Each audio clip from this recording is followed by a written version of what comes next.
자, 여러분들, 우리 변액보험 스쿨링에 오신 것을 환영합니다. 정규과정을 다 수강을 하신 분들도 계시겠지만은 아마 정규과정을 다 못 듣고 지금 스쿨링을 처음으로 정규과정인 것처럼 이렇게 들으시는 분들도 분명히 계실 걸로 보입니다. 뭐 부족한 부분들이 있다라고 하면 여러분들 정규 강의에서 부족한 부분들을 꼭 체크를 하셔야 됩니다. 스쿨링은 우리 정규 강의보다는 아주 단축된 요약 과정이라고 생각을 하시면 되겠습니다. 자, 우리 변액보험 상당히 주변에서 어렵다라고 많이들 얘기를 하는데 그렇게 어려운 시험이 아니에요. 충분하게 여러분들 암기보다는 이해를 해 두시고 그리고 우리 실생활에 접목시키는 거죠. 내가 지금까지 살아오면서 우리 은행 일도 보고요, 보험도 가입하고 아니면은 주식 투자와 관련된 부분들도 경험이 있으신 분들이라고 하면은 이것들이 이런 식으로 흘러갔구나 라는 부분들을 체험적으로 아시는 분들이라고 하면은 그 내용을 교재를 통해서 우리가 시험을 보려고 하는 거니까 시험에 맞도록 우리가 연습을 해 두시면은 충분히 다 합격할 수 있는 시험이다 라는 겁니다. 자, 우리 변액보험 관련돼 가지고 여러분들 시험 문제가 어떤 식으로 출제를 하냐면은 총 4개 챕터로 구성되어 있어요. 1편, 2편, 3편, 4편. 1편은 여러분들 금융시장 파트고요. 2편은 생명보험, 그리고 3편은 변액보험, 4편은 보험공시 및 예금자 보호제도와 관련된 부분을 다루고 있는데 시험 문제가 총 40문제 출제하는데 10문제, 5문제, 그리고 20문제, 그리고 5문제 이 정도의 기본적인 출제 패턴을 보이고 있다라는 거 먼저 우리 경향을 좀 파악을 할 필요가 있겠죠. 자, 그러면 가장 중요한 게 여러분들 우리가 3장이 가장 중요하다라는 거예요. 3장은 뭐 쉽게 말해서 책의 첫 페이지부터 마지막 페이지까지 꼼꼼하게 다 읽어보고 시험장에 들어가야 되는 게 바로 3장이에요. 그래서 변액시험이다 보니까 3장을 모르고 시험장에 들어갔다라고 하면은 그건 말이 안 되는 거죠.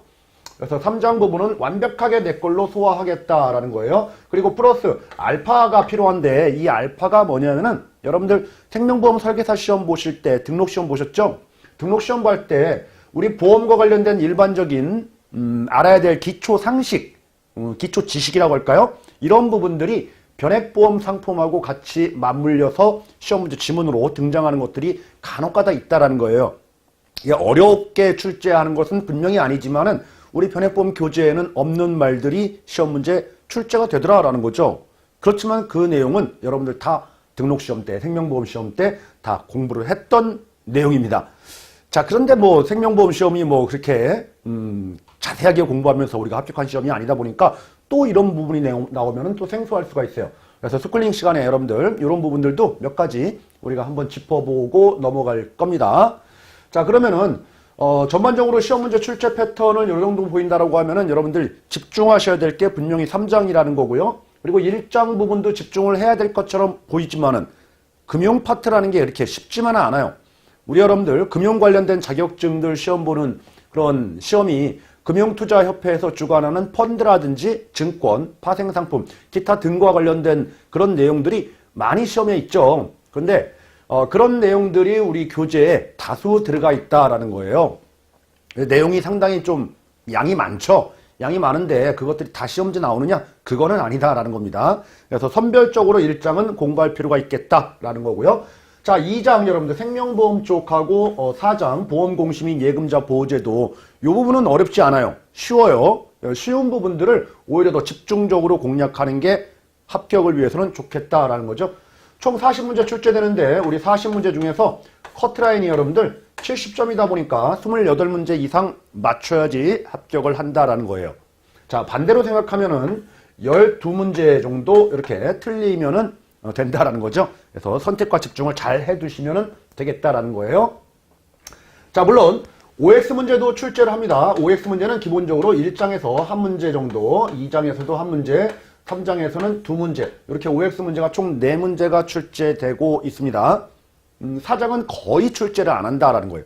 뭐 모르죠. 어떤 회차가 돼서 4장이 출제를 하기 시작할지는 모르겠지만 아직까지는 4장에서 출제된 적은 그렇게 없다라는 거예요.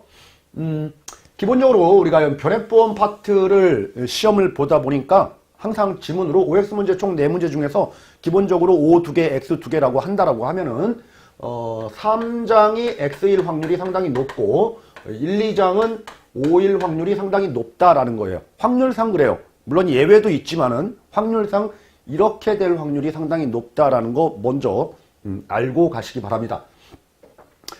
자, 그러면은 본격적으로 이제 수업에 진행을 해야 되겠죠. 자, 우리 1장 첫 번째 파트 보겠습니다. 첫 페이지 인전 교재에 들어가면은 금융시장과 금융상품, 뭐 여러분들이 가지고 계신 교재가 어떤 교재든지 상관없어요. 뭐 생명보험협회에서 나오는 원판이어도 상관없습니다. 제가 페이지 스쿨링 시간에는 페이지 언급은 안 해드릴게요. 그래서 제목, 목차를 얘기하면은 여러분들이 잘 따라오시면 충분하겠습니다. 자, 첫 번째 금융시장의 구조라고 나와 있는데요. 자, 금융과 금융시장이라고 되어 있습니다. 금융, 처음부터 여러분들 힘들 필요는 없다라는 거죠. 금융은 뭐예요? 한마디로 얘기하면은 돈이다라는 거죠. 돈. 자, 돈이 거래되는 시장이 바로 금융시장이다라는 거예요. 근데 요즘은 여러분들 직접적으로 내가 은행 창구를 방문할 수도 있겠지만은 인터넷 전문 은행이라고 또 나오죠. 그러니까 가상 공간에서도 이루어지게 된다라는 거죠. 자, 이처럼 금융시장은 물리적인 시장으로 한정되어 있는 게 아니고 추상적인 시장도 존재한다라는 거. 그죠? 조직적 또는 비조직적 이렇게 얘기를 하면 되겠다라는 거죠. 어려운 말 아닙니다. 자, 그러면은 돈이 거래되는데 여러분들 돈을 남는 사람을 우리는 자금 공급자 이렇게 얘기합니다. 자금 공급자. 자, 돈이 필요한 사람은 자금 수요자. 자금 수요자. 자, 우리 한번 생각해 보죠. 우리가 여러분들 돈이 필요하면 은행 가서 대출을 받습니다. 그 돈 맡긴 사람이 있겠죠, 분명히. 그렇죠? 은행에 내가 돈이 남아 들어가지고 은행에다 예금하시는 분들도 계시는 거예요. 자, 누구한테?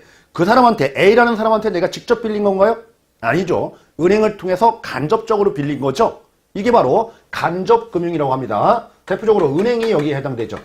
은행. 자, 금융기관이 있는데 금융기관은 여러분들 은행은 자금의 공급자, 즉 예금 또는 적금 가입자로부터 돈을 받아가지고 이거 가지고 운영을 하는 거예요. 돈 필요한 사람한테 돈도 빌려주고 뭐 투자도 하고 여러 군데 쓰겠죠. 자, 이런 금융을 여러분들 우린 직접금융이라고 할까요? 간접금융이라고 할까요? 그렇죠. 간접금융이다 이렇게 얘기한다는 얘기예요. 간접금융. 은행이 대표적인 간접금융시장의 기관입니다. 자, 그러니까 은행이 나한테 돈을 빌려줬어요. 내가 안 갚아요. 그죠? 끝까지 안 갚아요. 그러면은 파산까지 가겠죠. 자, 이런 돈을 빌려준 은행에서 부담을 하는 거죠. 나를 믿고 빌려줬는데 얘가 안 갚으니까 책임은 나하고 은행하고 지는 거예요. 자, 다음으로 내가 돈을 남아가지고 은행에다가 예치했습니다. 근데 은행에서 운용 수익이 안 나가지고 이 사람한테 고정적으로 5% 주기로 했는데 못 주게 생겼어요. 근데 무조건 줘야 되는 거죠. 누가 책임집니까? 은행이 책임지죠. 자, 이처럼 여러분들 간접금융시장의 그 자금의 주체, 책임의 주체가 바로 은행이다라는 거예요. 은행이다. 책임의 주체가. 자, 이거에 비해서 자, 대표적으로 여러분들 자금의 수요자가 이제 나라고 하면은 이제 은행 쪽 간접금융이 되겠는데 우리 한번 회사라고 한번 생각해 볼게요. 회사가 자금을 운영을 해야 되고 나중에 투자도 해야 되고 돈이 필요해요. 돈이 필요하니까 돈을 조달하죠. 은행 가서 이렇게 대출 받을 수도 있지만은 여러분들 돈 많은 기관이라든지 돈 많은 사람들로부터 자금을 모을 수도 있다는 얘기예요. 그때 회사에서 발행하는 게 바로 주식과 채권을 발행한다 이렇게 얘기를 하는 거예요. 주식과 채권을 발행한다. 자, 주식을 이제 팔면은 돈이 들어오겠죠? 그러면은 여러분들 돈 많은 사람이 아마 주식을 살 거예요. 자금이 이렇게 들어온다는 얘기죠. 자, 채권을 발행해서 돈을 빌려오면은 그죠? 돈 많은 사람이 채권을 산다는 얘기죠. 그러면 돈이 이렇게 들어온다는 얘기예요. 자, 이런 금융을 돈이 많은 사람이 직접적으로 돈이 필요한 사람한테 회사한테 빌려주는 형태, 이런 형태가 바로 직접금융이다 이렇게 얘기합니다. 직접금융. 자, 그런데 이 회사라는 조직이 여러분들 주식도 발행하고 채권도 발행을 할 수가 있습니다. 그래서 직접적으로 돈 많은 사람들을 찾아가지고 돈을 모집할 수도 있겠지만은 이런 일들을 전문적으로 하는 게 아니죠. 회사는 회사 운영하고 경영하는 거죠. 주식하고 채권 등을 발행하는 일들을 전문적으로 하는 데가 있네요. 거기가 바로 증권회사라는 데죠. 증권사. 자, 그러면 증권사가 이렇게 하는 거예요. 주식하고 채권 발행해? 그래, 너네들은 못하니까 내가 다 이거를 사줄게. 인수해주고 돈 많은 사람 찾아가지고 내가 이렇게 조달해서 너한테 다리 역할을 해줄게. 이렇게 하는 거죠. 그래서 주식하고 채권 관련돼서 보통적으로 이렇게 채권들, 주식들을 발행한다는 얘기죠. 그래서 증권회사, 이런 자들을 우리는 인수기관 이렇게 얘기합니다. 주식하고 채권을 인수했다는 얘기예요. 그런데 실질을 보면은 자금의 공급자로부터 자금의 수요자한테 직접적으로 돈이 이렇게 흘러가는 거예요. 이걸 가지고 직접금융 이렇게 얘기한다고요. 직접금융. 자, 직접금융을 담당하는 대표적인 금융기관은 바로 증권회사다라는 겁니다. 자, 뒤쪽에 여러분들 주식하고 채권하고 또 공부를 하시게 될 거니까 미리 이런 개념을 먼저 선행학습이다라고 생각을 하시면 돼요. 요즘 뭐 초등학생이라든지 중학생들 우리 대학교 가기 전까지 항상 선행학습이라는 걸 하죠. 자, 선행학습 개념으로 좀 기억을 해두시기 바랍니다. 따라서 이렇게 여러분들 기억을 해두시면 됩니다. 자, 은행 같은 경우에는 간접금융의 대표적인 기관이다. 증권사 같은 경우에는 직접금융의 대표적인 금융기관이다.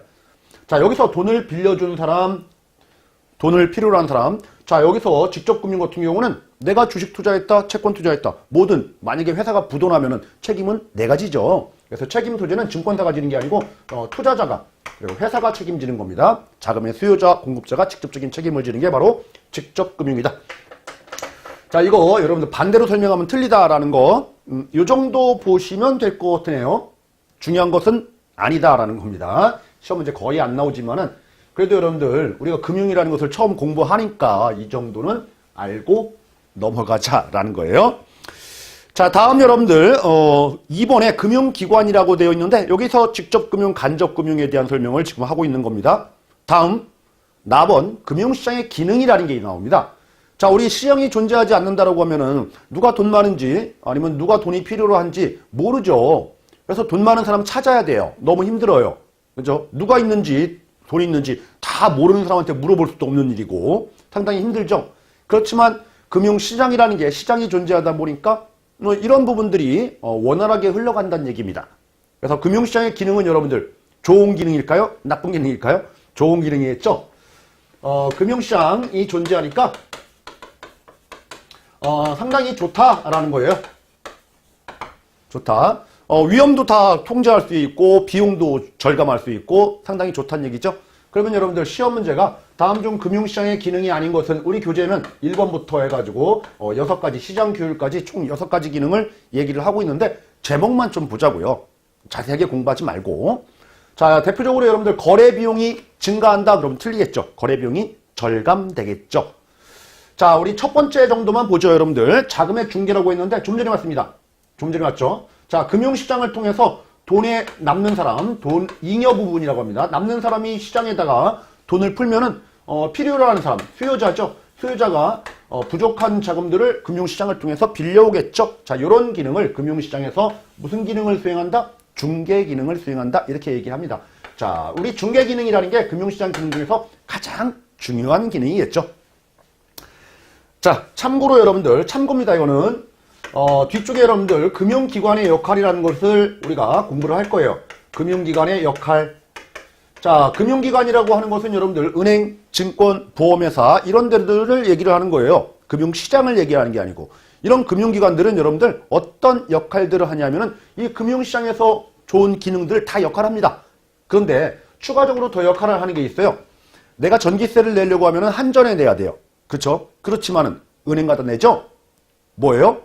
우리 내가 신용카드를 쓰면은 카드 대금을 카드 회사에서에다 납부를 해야 돼요. 근데 우리는 은행에다 납부를 하죠. 자동으로 이렇게 이체해주고 결제해주고 이런 기능들을 금융기관에서 서비스 차원에서 해준다는 얘기입니다. 이게 바로 금융시장의 기능이 아니고 금융기관의 역할이에요. 자, 지급, 결제, 서비스 등을 제공한다.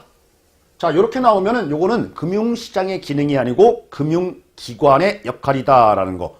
다음 중 금융시장의 기능이 아닌 것은 해가지고 이런 질문이 들어가면은 요거는 아니다라는 겁니다. 그래서 두 개를 구분 정도만 요 정도 가지고 해두시면은 충분합니다.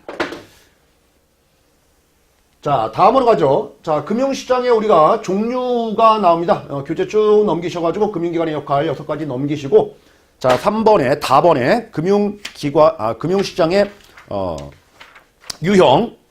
자, 우리 타이틀 보니까 여러분들 단기금융시장과 장기금융시장 이렇게 나오죠. 그래서 내가 돈을 투자할 때 돈을 금융시장에 맡기는데 1년 미만의, 그냥 만기를 기준으로 따지는 거예요. 자, 만기가 1년 미만의 상품들에 이제 투자를 하면은 이걸 가지고 단기 투자한다 이렇게 얘기를 하는 거고, 1년 이상, 1년, 3년, 10년 이렇게 오랫동안 맡긴다라고 하면은 우리는 장기 금융시장에 투자했다 이렇게 얘기를 합니다.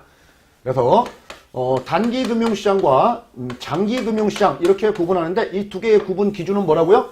만기를 기준으로 한다고요. 만기 몇 년? 1년. 굳이 안 써도 되겠죠? 1년. 자, 중요한 말은 단기 시장은 여러분들 다른 표현으로 우리는 자금 시장이라고 한다. 자, 장기 시장은 자본 시장이라고 한다. 이렇게 얘기를 합니다. 자, 그래서 우리 여러분들 상품 중에 보면은 뭐 뒤에 붙는 게 있어요. MMF, MMDA. 너무 어려워요. 어쨌든 요거는 여러분들 머니 마켓. 머니는 돈이죠. 마켓은 시장이고요. 머니 이걸 가지고 우리는 자본 이렇게 얘기하지는 않겠죠. 머니 자금 돈 이렇게 얘기합니다. 화폐. 자, 이런 시장이 바로 단기 금융시장이다라는 거예요.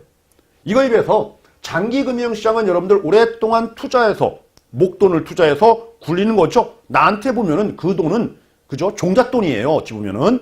자, 그걸 가지고 우리는 자본 이렇게 얘기한다는 얘기죠. 영어로 하면은 캐피털 마켓. 영어까지는 모르셔도 됩니다, 여러분들. 근데 자금이 뭐다, 자본이 뭐다 이 정도는 아셔야 되겠죠. 자, 그러면은 우리 여러분들 이런 표현이 맞을까요? 만기 1년을 기준으로 자금 시장과 자본 시장으로 구분한다. 맞겠죠? 자, 이런 표현들입니다. 자, 그러면은 이 말도 맞을까요? 단기 금융시장은 자금 시장이라고도 불린다. 맞겠죠? 자, 우리 단기 금융시장은 여러분들 특징을 보면은 우리 유동성이 높겠죠. 유동성이 아주 높다. 그러니까 언제든지 우리 입출금 자유롭게 우리 황금성도 높다라는 거예요. 넣었다 뺐다 넣었다 뺐다. 자, 그러니까 거래가 빈번하겠죠. 거래 빈도가 상당히 높다라는 거예요. 거래가 자주 일어난다. 그러면은 장기 시장은 여러분들 거래가 자주 일어날까요? 아니죠. 내가 3년 동안 맡겨놓으면은 3년 동안은 그 거래 한 번으로 끝나는 거죠. 자, 거래들을 다 합친 거, 이 거래 규모라고 합니다. 거래 사이즈. 자, 모든 거래들을 다 합친 거, 이것들은 여러분들 장기가 클까요? 단기가 클까요? 장기가 커요. 이렇게 얘기하시는 분들, 아니 3년 동안 거래가 한 번밖에 없다고요. 그러면 1억 투자했다? 그러면은 1억 3년 동안에 딱 1억이라고요. 근데 내가 단기 투자했다? 뭐 100만 원 투자했다. 한 달짜리로. 그러면 그것들은 한 달 후에 또 회전되고 또 회전되고 이렇게 회전되는 거 모든 것들을 다 합치면 단기가 지배적으로 큰 거죠. 엄청나게 큰 겁니다. 단기 시장이. 그래서 시험 문제 잘 나옵니다. 여러분들. 거래 규모가 장기가 크다 그러면 틀린 말이에요. 단기가 크다. 자, 다음으로 또 한번 보겠습니다. 자, 내가 여러분들 1억 원을 투자해가지고 한 달 후에 찾는 거랑 1억 원을 투자해가지고 10년 후에 찾는 거랑 한번 생각해 보세요. 자, 얼마나 많은 변동이 있을까요? 변동. 그걸 가지고 우리는 변동폭이라고 합니다. 변동폭. 자, 변동성, 즉 변동폭과 관련된 부분들, 이런 부분들은 장기가 엄청나게 클 겁니다. 자, 1억 원 투자해가지고 한 달 후면은 뭐 1억 원일 거예요. 근데 1억 원 투자해가지고 10년 후면요? 얼마가 될지 모르죠. 100억이 될지, 아니면 다 잃을지. 그죠? 모르는 거예요. 우리 등락폭이, 변동되는 성이 장기가 지배적으로 크다라는 거죠. 지배적으로 크다. 자, 이걸 가지고 우리 교재에서는 여러분들 금리 변동에 따른 가격 변동폭 이런 식으로 얘기합니다. 금리 변동에 따른 가격 변동폭. 너무 어려워요. 어쨌든 간에 변동. 변동은 장기가 크다. 자, 그러니까 변동성 어디로 튈지 모른다라는 거예요. 이걸 가지고 우리는 위험하다 이렇게 얘기를 하는 겁니다. 그래서 장기가 위험하다. 그죠? 위험성이 높다. 그러니까 그런 위험한 데에 투자를 하려다 보니까 똑같이 단기처럼 2% 수익을 주면 될까요? 투자를 할까요? 아니죠. 그거보다 수익을 더 많이 줘야 되겠죠. 더 많은 수익을 요구한다라는 거예요. 그래서 위험도 높고 수익도 높다 이렇게 얘기를 하는 거죠. 그렇죠? 하이 리스크, 하이 리턴 많이 들어봤죠, 이런 것들. 그래서 위험과 수익이 높은 거, 이게 바로 장기 시장의 주요 특징이다라는 겁니다.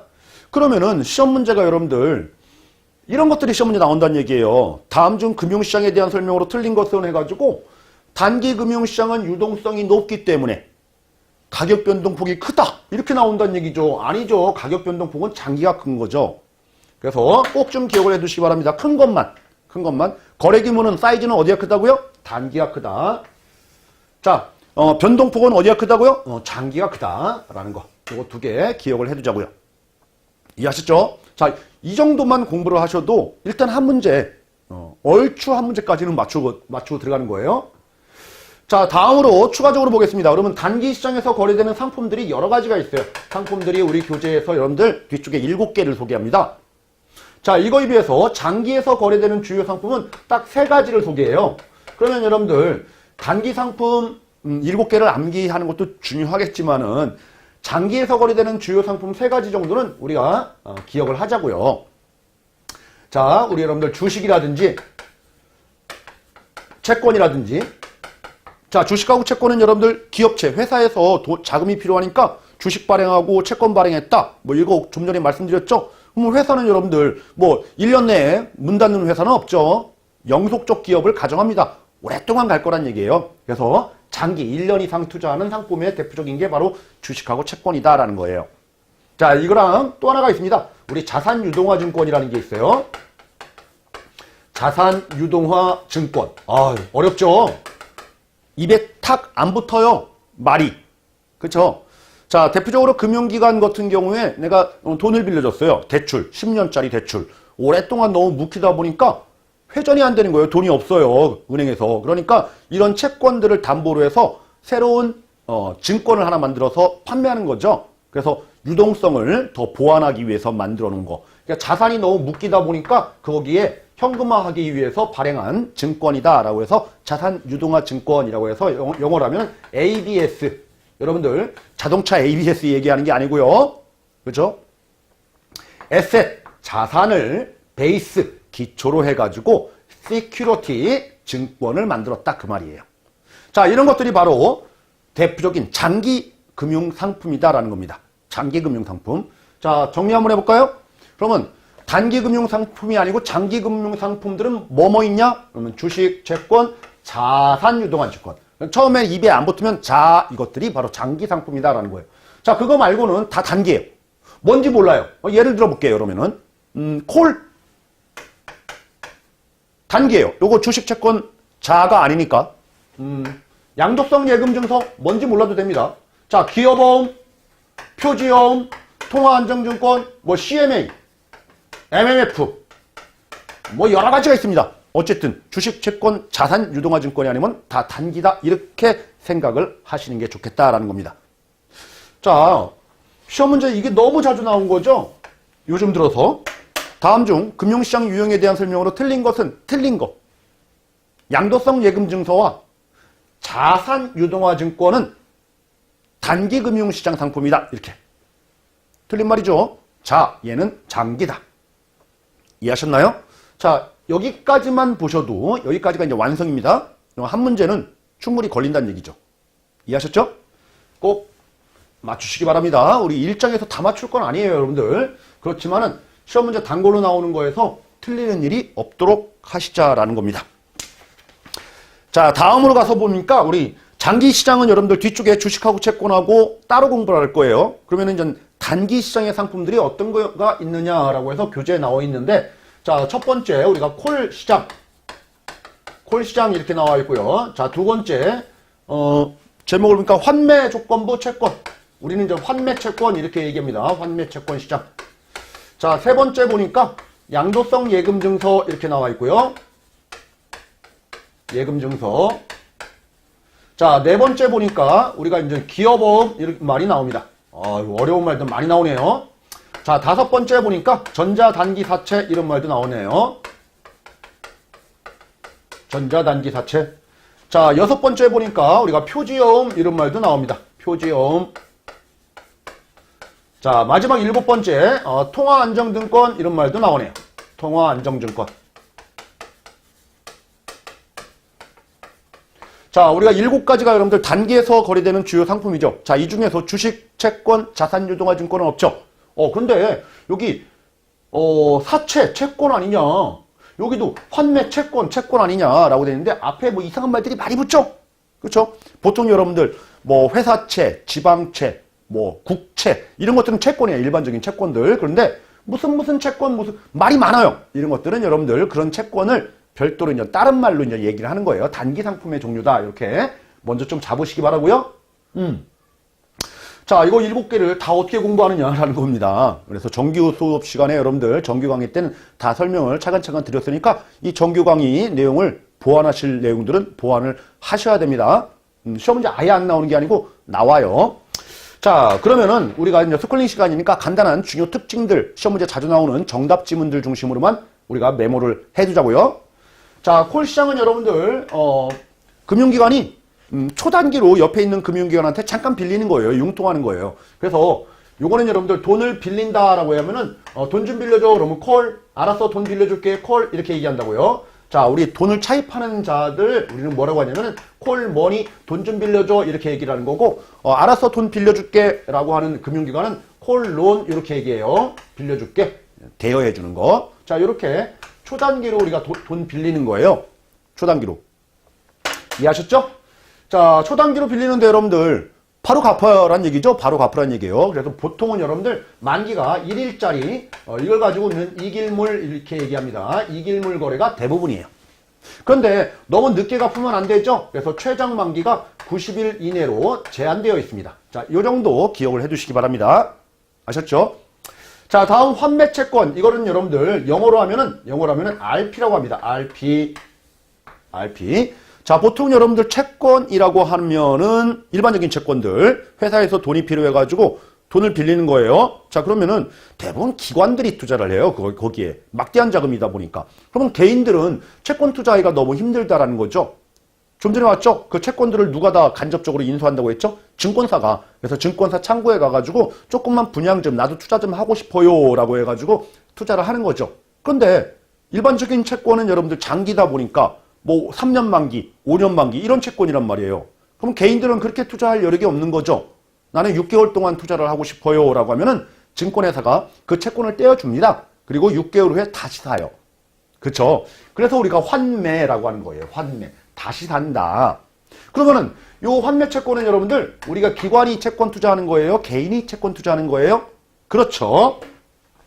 개인이 채권 투자하는 방식이다. 개인 채권 투자 방식이 바로 환매 채권이다 라는 겁니다. 그래서 시험 문제가 가끔 환매 채권은 개인이 투자할 수 없다 뭐 이런 식의 지문이 나옵니다. 이건 말도 안 되는 거죠. 일반적으로 개인이 투자하는 방식이 바로 환매 채권 방식이다. 이 정도 기억을 해두자고요. 자, 추가적으로 뒤쪽에 여러분들 사장에서 공부하겠지만은 지금 RP 영어로 되어 있는 것들도 기억을 해두셔야 돼요. 영어로 표현되어 있는 거는 대부분 예금자 보호가 안 돼요. 그래서 예금자 보호가 된다? 그럼 틀린 말이다 라는 거. 요 정도. 자, 다음 양도성 예금 증서라고 하면은 우리가 예금 증서니까 예금 통장이죠. 은행에서 발행하는 거예요. 은행에서. 근데 우리가 가지고 있는 예금 통장 여러분들 거래하나요? 양도하나요? 아니죠. 양도 안 한다는 얘기예요. 왜요? 그 자체가 현금이니까. 예금 통장에 100만 원이 있어요. 그거 얼마에 팔을 거예요? 100만 원에? 그럼 누가 사요? 그 돈이 그 돈이지 100만 원이. 그죠? 그래서 거래가 안 되는 거예요. 그 말은 뭐냐면은 예금 통장을 가지고 있으면 여러분들 은행 가서 언제든지 뺏을 수 있는 현금 그 자체다라는 겁니다. 그런데 이 예금 통장은 양도성 팔을 해요. 그쵸? 웃기죠? 자, 이걸 가지고 영어로 하면 CD라고 합니다. CD. 왜 그러냐면 여러분들 돈을 양도성 예금 증서에 맡기게 되면은 기간을 설정하게 돼 있어요. 3개월짜리 또는 6개월짜리 이런 식으로. 그러면 6개월, 3개월 요 만기 이내에는 절대 중간에 현금화할 수가 없어요. 못 빼요. 그러니까 급하면은 팔아라 라는 겁니다. 자, 중요한 핵심 포인트. 중도 환매가 가능하다, 불가능하다? 중도 환매가 불가능하다라는 거. 중도 환매가 가능하다 그러면 틀린 말입니다. 이해하셨죠? 자, 다음으로 추가적으로 여러분들 양도성 예금 증서는 영어로 돼 있네요. CD. 그러니까 예금자 보호가 될까요? 안 될까요? 예금자 보호가 안 된다. 이렇게 정리를 해두자고요. 자, 다음 기업어음이라는 게 있습니다. 기업어음이라는 것은 기업체에서 주식하고 채권 등을 발행할 수도 있겠지만은 아니죠. 돈이 필요하면은 어음도 발행할 수 있다는 얘기예요. 그래서 그 기업의 이름을 빌려가지고 이름만 믿고 그냥 어음 발행하는 거죠. 그게 바로 CP다라는 겁니다. CP. 영어로 돼 있네요. 자, 기업에서 뭐 부동산을 담보로 해서 어음을 발행한 거 그런 거 아니에요. 그냥 기업 브랜드만 믿고 발행하는 거죠. 그래서 기업어음은 무담보 거래가 원칙이다라는 거예요. 무담보. 담보가 없이 기업 브랜드만 가지고 발행한다라는 거죠. 그래서 자금을 융통한다라고 해서 융통어음 이렇게 얘기합니다. 융통어음. 융통어음. 이 정도만 보시자고요. 자, 그러면 여기서도 여러분들 영어로 돼 있네요. 그러면 예금자보가 될까요? 안 될까요? 안 된다라는 거죠. 자, 우리 영어로 되어 있는 세 가지 상품 RP, CD, CP. 이게 우리말로 하면은 RP는 환매채권, CD는 양도성 예금증서, CP는 기여보험. 뭐 이렇게 우리가 처음 모르시는 분들도 이 정도 기초 상식은 지금 공부하자고요. 근데 예전에 여러분들 우리가 기여보험을 발행하면서 여러 가지 좀 문제가 발생했어요. 이렇게 무담보해서 돈을 융통했는데 나중에 안 갚아줘요. 그 기업이 부도나고. 그러면은 투자한 사람들, 돈 빌려준 사람들이 낭패를 보겠죠? 제대로 저 기업을 분석해서 내가 돈을 빌려줬다라고 하면은 괜찮았을 텐데라는 거예요. 그래서 2013년도부터는 이렇게 실물로 발행하는 기여보험 대신에 전자단기사채로, 요거 이제 대용품이라고 보면 되는 거죠. 그래서 회사가 인터넷에 다 공시를 합니다. 우리 회사는 이런 회사예요 라고 해서 투명하게 이렇게 공시해서 투자자 보호를 위해서 전자적으로 발행하는 CP가 있어요. 이게 바로 전자단기사채 이렇게 얘기합니다. 자, 요거는 여러분들 제한이 있습니다. 무조건 이렇게 발행하는 게 아니고 1억 원 이상 발행할 때 이걸 발행하는 거고, 만기, 단기니까 1년 이내로 이렇게 발행할 수 있도록 제한을 설정을 해놨다라는 겁니다. 자, 다음 여러분들, 우리가 이제 기여보험이 있다라고 하면은 또 표지보험이라는 게 있네요. 이 표지보험이라고 하는 것은 금융기관들이 대부분 발행한대요. 특히 이제 은행 같은 경우에. 은행에서는 여러분들 돈 빌려주고 돈이 들어오고 뭐 이런 것들이 각종 가지고 있는 권리들이, 채권들이 많이 있어요. 뭐 상어보험, 무역보험, 팩토링보험, 우리 교재에서 막 이렇게 얘기하는데 각종 받을 자산들이 많다고요. 그런 자산들을 여러분들 묶어서 통합 또는 분할 쪼개가지고, 자, 요거를 담보로 해서 새롭게 자금을 조달하기 위해서 발행한, 나중에 내가 못 갚으면은 이거 담보물이 있으니까 이걸 가지고 너한테 약속할게, 지급할 거를. 그래서 발행하는 돈 조달하는 어음이에요. 이게 바로 약속어음이다 이렇게도 얘기합니다. 약속어음. 자, 요게 바로 이제 표지어음이에요. 표지어음. 여러분들 표지어음이 가끔 시험 문제 나옵니다. 다음 설명하고 있는 것은 무엇이냐라고 해가지고 이렇게 무역어음, 상업어음, 팩토링어음 등을 통합 분할해서 새롭게 발행한 약속어음의 일종이다 이렇게 나옵니다. 그래서 자, 요게 바로 표지어음이다라고 해서 기억을 하자고요. 이 표지어음은 여러분들 앞에처럼 이렇게 영어로 표현을 하고 있는 세 가지가 있는데 이 영어로 표현이 안 돼요. 이거는 말 그 자체 우리말이에요. 자, 그러니까 예금자 보호가 될까요, 안 될까요? 이거는 예금자 보호가 된다라는 겁니다. 자, 다음 통화안정증권이라고 하는 것은 여러분들 우리 한국은행에서 발행하는 거예요. 돈 문제와 관련된 돈을 안정시키려고 발행하는 거죠. 그래서 통화량을 조절하려고 한국은행에서 발행하는 거예요. 한국은행에서 발행하는 거고, 자, 그리고 발행할 때 여러분들 누구한테 발행하냐면은 금융기관에 대부분 발행해요. 자, 그렇지만 한국은행은 밑에 있는 시중은행들이 많이 있겠죠. 그런 금융기관들한테 발행을 하는 게 대부분인데, 그러면 일반 사람들한테는 발행을 못 하느냐? 발행할 수 있다는 얘기죠. 그래서 우리가 금융기관 쪽에도 발행을 하고 일반인들한테도 발행할 수 있다. 그래서 금융기관에는 우리가 경쟁 입찰로 발행하고 일반 사람들한테는 일반 공모로 이렇게 발행합니다. 자, 여기서 이제 시험 문제 포인트죠. 자, 통화안정증권은 어디서 발행한다? 한국은행. 자, 일반인들한테도 발행한다, 안 한다? 한다라는 거. 자, 종류는 여러분들 만기 14일에서 2년까지 이렇게 정형화되어 있어요. 왜냐면은 국채 성격을 갖거든요. 공공적인 채권이에요. 이거는 한국은행이니까. 그죠? 그러니까 마음대로 발행하는 게 아니고 1종, 2종, 3종, 4종 통화안정증권 이렇게 종류가 있다고요. 총 13종으로 13종으로 자율적으로 발행하는 게 아니고 법률로 정형화되어 있어요. 정형화. 자, 그래서 이런 것들 뭐 다 암기하는 게 너무 많죠? 어쨌든 간에 자율적으로 발행한다? 정해져 있다? 정해져 있다. 이렇게 정리를 하자고요. 자, 그러면 우리 정리 다시 한번 해보겠습니다. 단기금융시장에서 거래되는 주요 상품 7가지가 있는데 이거 하나하나를 다 공부하기는 너무 어렵다 라고 할 때는 이렇게 핵심적인 내용들로 여러분들 정리를 해 두시는 게 현명하다라는 겁니다. 물론 여기서 시험 문제 거의 다 나올 거예요. 그렇지만은 그거 이외에 또 추가적인 내용들을 보완하기 위해서는 우리 교재에 미출처져 있는 거, 문제라든지 이런 것들 보완하시면서 여러분들 스스로 좀 보완이 좀 필요한 부분입니다. 스쿨링 시간에 다 설명드릴 수가 없으니까. 자, 여기서 만약에 찍는다라고 하면은, 시험 문제 나온다라고 하면은, 이 콜, 환매채권, 양도성금융서, 자, 요 세 가지가 시험 문제 나올 확률이 상당히 높아요. 물론 밑에 것도 나오겠지만은. 그래서, 빈출되는 것 중심으로 여러분들 기억을 해주자고요. 자, 이렇게 우리가 단기 금융시장에서 거래되는 주요 상품, 7가지도 간단하게 알아봤고요. 자, 다음 이제 외환 시장이 나옵니다. 달러 시장. 달러 시장까지 지금 우리 스쿨링 시간에 공부할 건 아닙니다. 자, 넘어갈게요. 자, 다음 여러분들, 3번에 파생금융상품 시장 이런 말이 나옵니다. 파생상품, 이런 얘기 많이 하는데, 자, 지금 뭐뭐 공부했냐면 여러분들, 단기, 장기, 다음 이제 파생상품이에요. 자, 이 파생상품의 종류로는 총, 4가지가 있어요. 선도라는 게 있고요. 선물이라는 게 있고, 그리고 옵션이라는 게 있고, 그리고 스왑이라는 게 있다. 자, 그러니까 딱 4가지니까 여러분들 시험 문제 다음 설명하는 것은 무엇이냐라고 해서 1, 2, 3, 4 구성하기 참 쉽겠죠?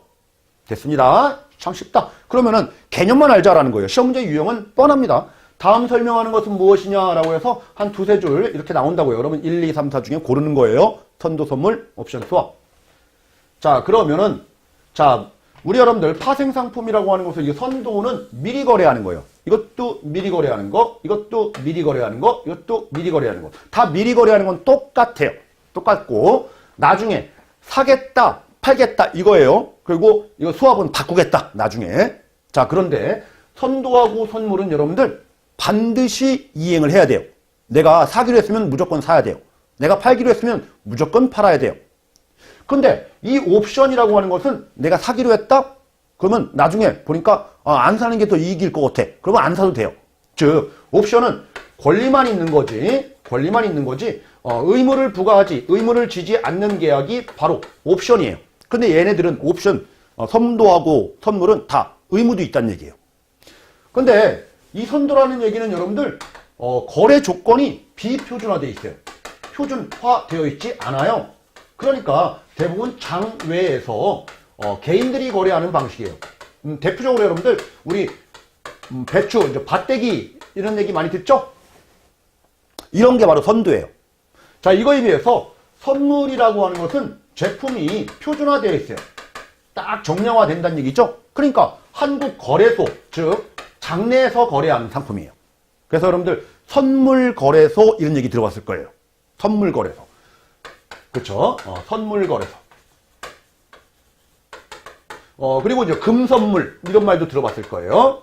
금선물. 그래서 금선도 이런 말을 안 한다는 얘기죠. 금선물. 자, 이게 차이입니다. 선도하고 선물하고. 자, 이렇게 좀 기억을 해두시면 되고요.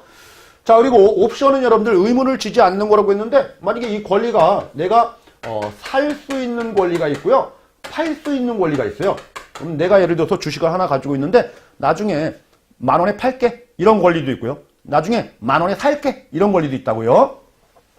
근데 이제 주식 시세가 어떻게 되는지에 따라서 사도 되고 팔아도 되고 아니면 안 사도 되고 안 팔아도 된다라는 거죠. 의무는 없다. 핵심적인 포인트. 자, 살 수 있는 권리를 우리는 콜옵션 이렇게 얘기합니다. 자, 팔 수 있는 권리를 우리는 풋옵션 이렇게 얘기해요. 콜옵션, 풋옵션.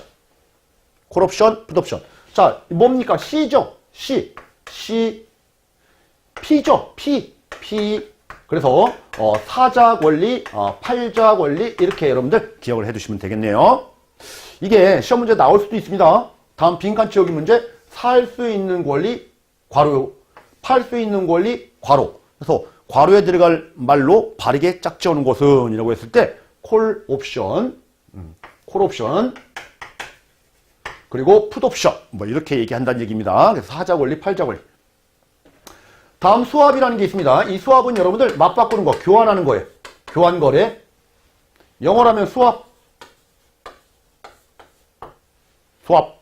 그렇죠? 그래서 맞바꾸는 거래가 바로 수합이다라는 거 이렇게까지 정리를 해두시면 됩니다. 자주 나오는 건 아닙니다. 너무 깊이 있는 내용까지 자세하게 공부하면은 내용이 너무 많으니까 여러분들 이 정도까지만 보자고요. 우리 첫 시간, 스쿨링 첫 시간부터 너무 깊이 있는 내용 많이 한 거면은 머리 쥐나잖아요. 여기까지만 할 거예요. 잠깐 쉬었다가 할 건데 우리 첫 시간에서 시험 문제 나오는 거 많이 나올 때는 두 문제 나오지만은 보통적으로 이제 한 문제는 반드시 걸린다라는 거예요. 단기 시장, 장기 시장. 그죠? 요거 잘 여러분들 정리를 하시기 바랍니다. 이런 문제 놓치면은 우리가 맞출 문제가 없어요. 뒤쪽에 가면서. 그래서 한 문제 한 문제씩 우리가 정복해 나가자고요. 자, 여기까지 설명드리고 잠깐 쉬었다가 우리 다음 시간에 금리 파트 다음 시간에 알아보도록 하겠습니다.